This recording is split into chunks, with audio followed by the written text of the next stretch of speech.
سلام دوستان نازنین، امروز طرز تهیه دو قسم داله بر شما یاد میتونم که هر دویش مخلوط میشه و ایره شما میتونین که همراه نانم نوشجان کنین و همراه برنجم. اینجا دو قسم دال است که یکش دال سرخ است و دیگهش هم دال زرد است.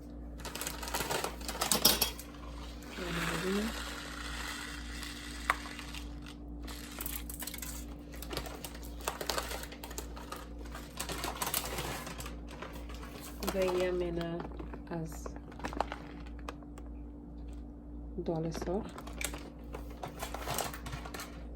اگر دوش من یک گلاس چای خوری گرفتم که یعنی دال سرخ هم 250 گرم است و دال زرد هم 250 گرم. تقریبا یک دانه پیاز خورده است که من ایره این قسم منه توته کردیم. ایره من می وقت خام اضافه میکنیم. نیم قاشق چای خوری از زیره سفید،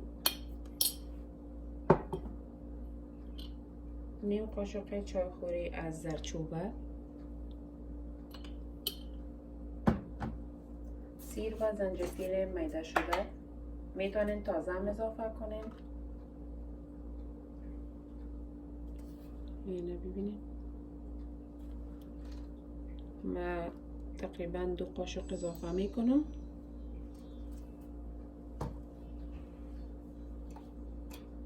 از گلاس های آبخوری من 2 دانه اضافه میکنم.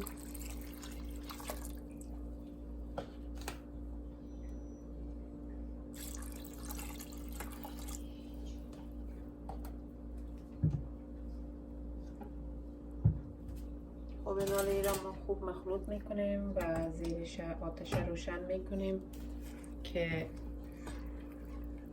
دال پخته شود.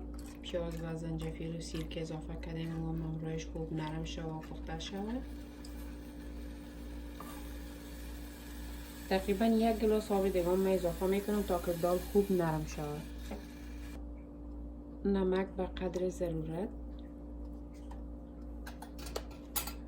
و اینجا که شما میبینین تخم گشنیز و زیره است که من ایره هر دویش یک جا خوب میدیش میکنم و در دال اضافه میکنیم. خب دوستان نازنین ببینین که دال نرم شده، اما قسمی که من میخوایم هنوزم دال درست نیست. باید که این پیازا را که شما میبینین پیازم خوب نرم شود و دال مکمل دانش گم شود.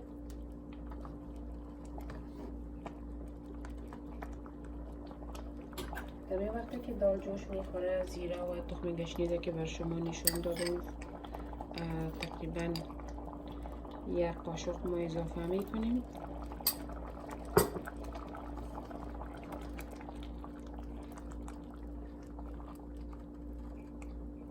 و در آتش کم میمونیم که دال خوب پخته شود.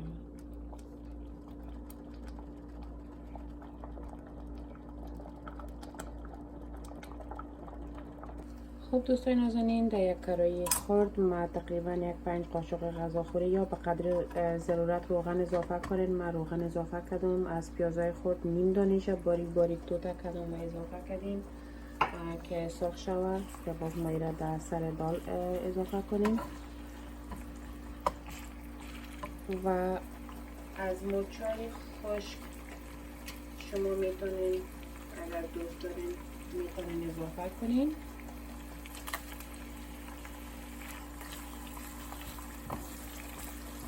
پیاز ما خوب میمانه که سرخ شود. بسیار زیاد سرخش نکنین. همین که دیدیم که رنگش گلدن براون یا کمک طلایی شد باز ما در سر دال اضافه میکنیم.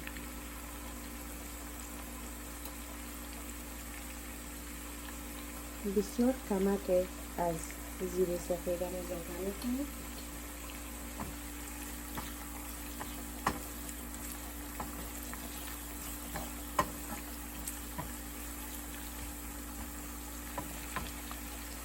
و در اینجا من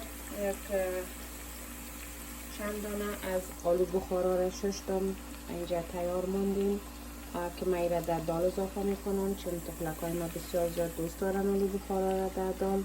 میام ذوقتان است، اگر میخواین اضافه کنین میتونین. خوب میمونیم که پیاز ما کمک سرخ شد. خب اینجا پیازی که ما سرخ کردیم در دال اضافه میکنیم.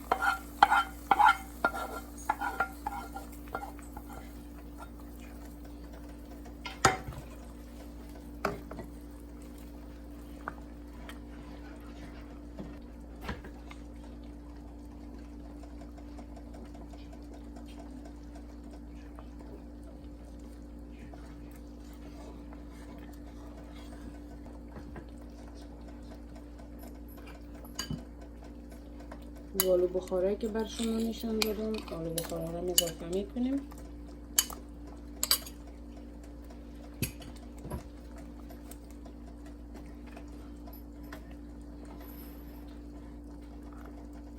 پنج دقیقه دیگه میمونیم جوش بخورد. بعد از باز آتش خاموش میکنیم. خب دوستای نازنین، اینه هم شده دال زرد بگوییم که همراه چلو و همراه نان چپاتی بسیار خوشمزه است و بسیار دیدین که به حد آسان است. بسیار با آسانی میتونین درست کنین و اینه میبینین چقدر مقبول تیار شده. خدا کنه که خوشم اومده باشه. تشکر دوستای نازنین. روز شب خوش داشته باشین.